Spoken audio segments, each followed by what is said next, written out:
let's jump to songs. I mean, we should probably just move through these pretty quickly because I have so many honorable mentions I want to get to, but probably just gonna pick out a couple of them. Why don't you run through your honorable mentions real quick? Then I'll do mine and we'll jump in. Sure. Hard Times by Paramore. I think that's just a lovely jam. Hills by St. Vincent really struck me. I did not expect to like any of her songs as much as I do that one. Catch Out by Calvin Harris with Dram and Schoolboy Q. That is a excellent summer flair, little song to play by the pool. Ric Flair Drip, Go Woo on a Bitch. Shout out Offset from Without Warning. That is just as peak Offset. That is just excellent, like triplet flows. Like you can't touch it. Bank Account by 21 Savage. Fucking banger. Transportin' by Kodak Black. I did not expect to ever like a Kodak song as much as I do that song, but the production, his flow is awesome. And it's so lively. Really surprised how much I love it. Magnolia by my guy Cash Cardi. Playboy Cardi. That might be the beat of the year, Magnolia. I'll always rock when I'm in New York, no question. Plain Jane by ASAP Ferg. That's a great New York rap song, no doubt. And then lastly, Tell Me You Love Me by Demi Lovato. Really speaks to me. Like it's an awesome love ballad. I don't know. I love it. And then honorable mention for me. I don't have any Hove songs on my list, but my two favorite ones are 444, the title track, and Marcy Me. So awesome. A lot of good, singles and one-offs and songs to pick. I mean, the single is more resonant in the album these days, and you can definitely see that in people's top 10 song lists. Oh, absolutely. Just to run through a couple, I think the two songs I just wanted to get out of the way that were just massive, but I didn't think deserved to make my list were Feel It Still by Portugal the Man, Despacito, Luis Fonsi, and Daddy Yankee featuring Bieber. Everybody's heard those. Charger by Gorillaz. Gorillaz we didn't really talk about on this at all. Jones, dude, just fucking haunting and awesome, and those guitars is fucking dope. No Known Drink by Japan Droids. I mean, that song, whenever I hear it, I just like automatically want to like run through a wall, which is what I look for in a lot of these songs. New York by St. Vincent and also Happy Birthday Johnny are gorgeous songs. Future Mask Off, dude. That song, I wish I had seen that at the Meadows. I feel like I would have gone fucking nuts for that. Yeah. It's fun being in a crowd of white kids yelling Molly Percocet when none of them fucking do Xans or anything. Just two more I wanted to get to. Good Morning by Bleachers. We talked about the Bleachers album when it came out. That was my favorite song off it. And also Queens of the Stone Age, Like You Used to Do. Song really grew on me, and it really is just classic Queens of the Stone Age, but way more dancey than they ever were. It's just really fun. Which brings me to my number 10 song of the year, Dave. Fior di Latte by Phoenix. Well, we talked about it. Yeah, I know you didn't really love the Phoenix album, but that song just has stuck with me all year. I think it's the lightest on the album. It's basically the passion fruit of TMO. But it's just light and it's fun and beautiful, and nothing more I can really say about it than that. What was your number 10? My number 10 was Crescendo by the Underachievers off their album Renaissance from April. Saw the song live in October. Underachievers, they're a rap duo from New York, from Flatbush, Brooklyn. And this is just them trading bars, and they have great chemistry. They always have. And it's a great New York rap song. Fantastic. And they're underappreciated act because they're still kind of an underground internet artist, but Crescendo might be their best song. Awesome. What was your number 9? My number 9. So I'm kind of cheating here. I picked Blow Your Mind by Dua Lipa. That's my favorite of her songs on the record. I heard this song like in the summer or in the spring, at least, when I was first finally Googling her name and figuring out who she was, right? The song came out in fall 2016. I didn't know that because I didn't hear it then. To my defense, I had Redbone and Bad and Bougie on my 2016 list. I was ahead of the curve with those songs. And you'll see those songs on lists this year, which is dumb. But I'll be a hypocrite because I'm going to pick a 2016 song right now. I had a 2015 song on my 2016 list last year, so it's all good. I'll give you a pass on that one. My number 9, a Spoon song. Do I have to talk you into it? It's like one of the few times on the record that Spoon kind of lets themselves go as a band, which is just really exciting. They're very tight and very concise. And this song, at the end, they just start to let themselves go a little bit. And it's classic Spoon with a touch of wildness, which I just love that about them. My number 8, I shouted out earlier, Passion Fruit by Drake. Again, I know it's a corny ass song. I know Drake is corny as fuck sometimes. Super Mario Sunshine, dog. Yeah, this song just makes me want to like sit outside in the sun and like get drunk and be light. It's awesome. I think with the way things have gone this year, like politically, sometimes you just need to be light, you know. And I'm going to be talking about a song later on the list that is not so light, but I think, especially for the songs I liked, I just wanted to not be thinking about problems sometimes, and those two are one of them. What was your number 8? Number 8 was "Say I Didn't" by Vic Mensa. This is the song that Vic and Chance played together at Lollapalooza this year. Chance isn't on the song, but he came out and like ad-libbed with Vic because they had kind of like a falling out behind the scenes as they came up together in Chicago, but they buried the hatchet publicly, and it really like almost brought a tear to my eye seeing that because I've liked them for so long. But even taking that away, the song is really personal, and Vic really has a lot to say about himself as a person, and his past actions and his relationship with his parents and things like that. And it's also quite a lively song and has a really good hook. So while the autobiography I think is an up and down record overall, I think that's clearly the strongest song on it. Yeah, that was an up and down record, but definitely introspective and some really high highs on it. So yeah. What was your number 7? My number 7 was "Big Fish" by Vince Staples featuring Sir J of the Juice. Man,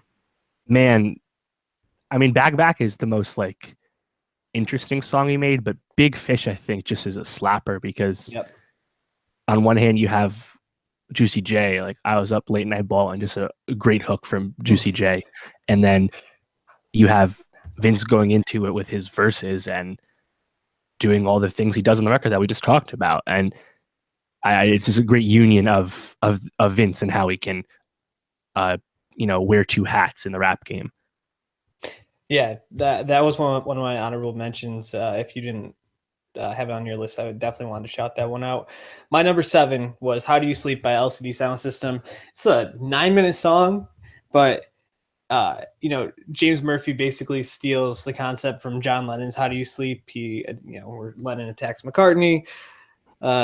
Murphy's going after Tim Goldstein, his old producing partner, and it's like a cutting song. It's very personal. It really attacks this guy, but it switches up about halfway through, and there's like this classic LCD drop almost. It's not really even a drop, but it's just like this change up, and the synths start to like just come like poking through, and it's fucking brilliant. And it's like everything I love about the new LCD Sound System record in one song. So nice. Had to put it on there. Number 6, a song I was mentioning before, "Praying" by Kesha. You're going to hear this song a lot of places. I think with the political climate, especially the sexual misconduct that's been coming out with all the Harvey Weinstein allegations, and this was really one of like the first major stories about like a man in power using that power against a female star. This is like her triumphant return. It's good to have Kesha back. Her album was up and down. This song jumps out, and her vocals on it are just so like screeching and personal and emotion filled. It's just really powerful and really resonated, I think, for the year, and probably moving forward as well. So definitely worthy of the list, in my opinion. What was your number 6 and your number 5, Dave? My number 6 was "Crew" by Goldlink with Brent Faiyaz on the hook and Shai Glizzy the feature verse. Goldlink and Shy Glizzy were both 2015 Double XL freshmen, and they hadn't done a whole lot since then. And then Goldlink came out at what cost? A pretty solid record. But Crew is just a total smash. I think as a rap song, it's really tough to top. Great verse, soulful ass hook, and then Shy Glizzy just fucking burns it down when he comes in at the end. And I mean, I've watched videos of this being performed live, and I really wish I had not missed Goldlink when he was in Boston. Yeah, I think this is just a fucking banger. Simple as that.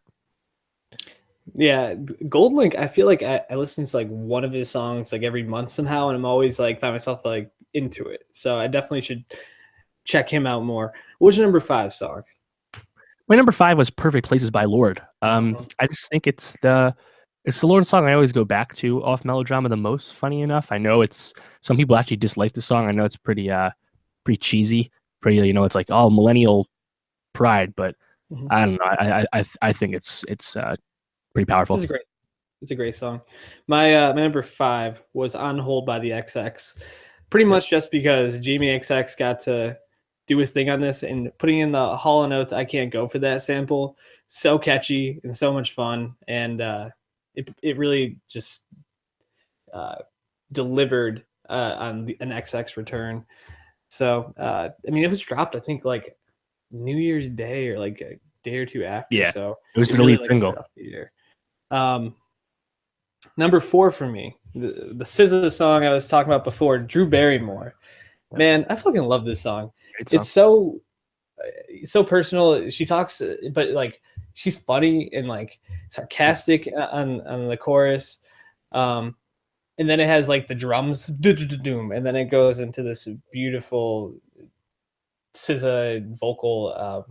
Yeah, just a really awesome song. I think Chris Ryan was the one that originally like shouted that song out off the record, so I really wanted to like keep my ear out for it. And Chris Ryan hardly ever steers me wrong, and this what he definitely one of the goats. Definitely. So what was what did you just do? Number 5, so 4 and 3 for you. Yeah. Number 4, Get Right With Ya by Amigos. Hold up. Get Right With Ya. Get Right With Ya.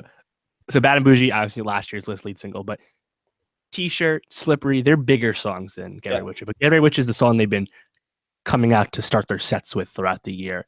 And I just cannot stop coming back to this because this is just their chemistry at an all-time high. They take turns all spitting a awesome verse. It's just pure Migos. And it's just a really fun, really excellent song. Yeah, Migos, those 4 songs you mentioned when you were discussing culture are the songs that I think I keep coming back to and are just phenomenal. What was your number 3? My number 3, so I wanted to pick a Brockhampton song, and I had to think about which one I wanted to pick. I picked Saturation 1 for my record, but I'm actually going to pick a Saturation 2 song for my song list. Star and Gold from Saturation 1, and then Boogie from Saturation 3 were in the running. But I actually ended up picking Gummy from Saturation 2. And Kevin Abstract, he's the front man. He's the biggest star of Brockhampton. And the way he switches his flow at the beginning of this song never stops getting me. Like I've talked a lot about Brockhampton in the past few weeks, but this is one of their best songs, and it's probably my favorite song they've made to date. Yeah, I don't think there's many times where I feel like surprised by vocal performances anymore, but like when a rapper can really switch up their flow well, like sometimes the way Kendrick is able to like use his voice as an instrument, or switch his flow up, it really can elevate a song to the next level. My number 3 song of the year, Green Light by Lorde. I mean, it's just an amazing song. That piano, like, should have been bigger. Yeah, it should have been bigger. And just the way that piano comes in, it's so like triumphant, and it like crescendos into this like larger ending. It's just really, really exciting, and like it really gets you going. It makes you want to dance. Number 2 was Humble by Kendrick. I mean, everybody's heard this song by now. I think the thing that for the top 2 songs, that I'll jump into my number 1 as well here in a second. It was just the songs that everybody liked, but that were also good songs. Right. Humble, there's that video, I think it was like in Arizona at a concert, when he literally stops singing and the whole crowd just does this whole verse awesome. and no one misses a beat. And I was like, that's the power of Kendrick. And this song especially just resonated. It was just the beat's catchy, the lyrics are amazing. My number one, Bodak Yellow by Cardi B. I had to give her the number one spot. Being the first female artist to top the charts since Lauryn Hill was the top of the Billboard 100 chart. After since '99 with Doo Wop. Almost 20 years. In this song, it's like the most braggadocious like song ever, and she just fucking kills it. And I always think about that video we talked about in the pod of those people in that like train station, subway station. It was old people, it was young people, it was black, white, every race, age. Just love this song, and it's fantastic, and it epitomizes 2017 to me. Yeah, no, so I don't have Bodak Yellow on my list because it's my personal enjoyment. But in terms of impact, you mentioned Despacito. That song is the most streamed song of all time, 4.6 billion streams. Crazy. So you have to have that up there, and I think the other song has to be Bodak Yellow because it's inspiring to so many women. Yep. Just as a female empowerment, it's awesome. But also Cardi B is such a success. I mean, yep. She's such an endearing personality. She's just very herself. She's anything but fake. And you've known that since she was just an Instagram star off Love and Hip Hop. And the fact that Bodak Yellow became so big, but top of that, she just set a new record. She's the first female rapper ever to have her first 3 chart entries all reach the top 10 because her feature with G-Eazy, No Limit, Fuck With Me and Get Some Money, that is in the 10 right now. And then Motorsport, her song with Migos from Culture 2, the lead single, that's number 6 right now. So she has, and then Bodak Yellow I think is like 7 or 8. So she has like 6, 7, and 11 right now. Sorry, Bodak Yellow is 11. So she has 3 top 11 songs as we speak. She's unstoppable. Right Cardi B is unstoppable, and she doesn't even have a debut album yet. And she doesn't even need to because she's making all this fucking bread, just killing it. So yeah, shout out Cardi B, Bodak Yellow, without a doubt, one of the most impactful and important releases of the year. Definitely. So give me your top songs. Right. So 2, I picked Element by Kendrick Lamar. Yeah, that's a great one. That's a video, but it's not DNA. It's not Humble. It's not Loyalty. It's not the most famous song. But Element has a great beat switch up. Element has a great flow switch up. And Element also has probably my favorite quotable of the year. I don't do it for the gram. I do it for Compton.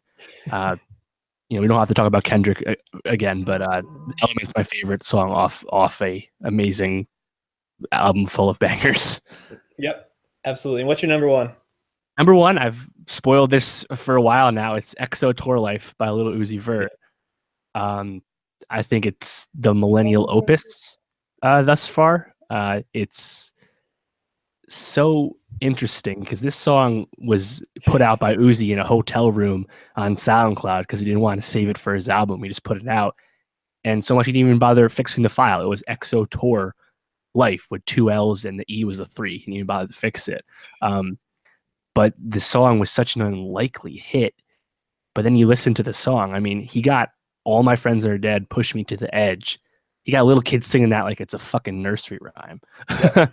But even more importantly, the reason I like it so much, and I think it's such an important song, and I thought it was going to be the most influential song of the year until Bodak came around. And I still believe it'll be very resonant and important for a long time. But it openly talks about his addiction and substance dependence. I'm committed, not addicted, but it keep controlling me. I mean, it's basically a cry for help. And, we look at Little Peep overdose this year, and ASAP Yams wasn't that long ago. And, is talking about his issues, and it happens to be on a hit song that's really important. But also, Uzi as an artist is very, he kind of mixes genres because he'll wear a Marilyn Manson shirt on his Fader cover, he's very, very unique, but he also represents both the age of SoundCloud and also the rock star persona that artists like to give themselves and not call themselves a rapper. So I think because of everything it represents, but also the people take the song, it's my number one record. Yeah, Uzi. I mean, I think this is a very surprising song to me. I never really saw him as an artist that um, would have something to say that resonates this much with people, and especially I think like younger generations. This song is like you said, the opus for millennials. It's just it's like so dramatic, but in the same way, like what he's talking about in there is so serious and meaningful. Like you said, uh, it's a song that I think deservedly is number one for you, and I think also a song that will live on and have a long life because not only is it so catchy, but like you said, it touches something for people that goes deeper than just an enjoyable banger. Right. You And know, to top it like a all off, passion fruit. exactly. And to top it all off, I'm seeing Uzi perform tomorrow at the time of recording. So There you very excited. go. Full circle. And just if you guys want to listen to these songs, we have all of them on our Nostalgia Best of 2017 list, Spotify. um, Spotify playlist. So check those out. You can go to our Nostalgia Pod Twitter page, and we have it pinned right at the top. So definitely check that out.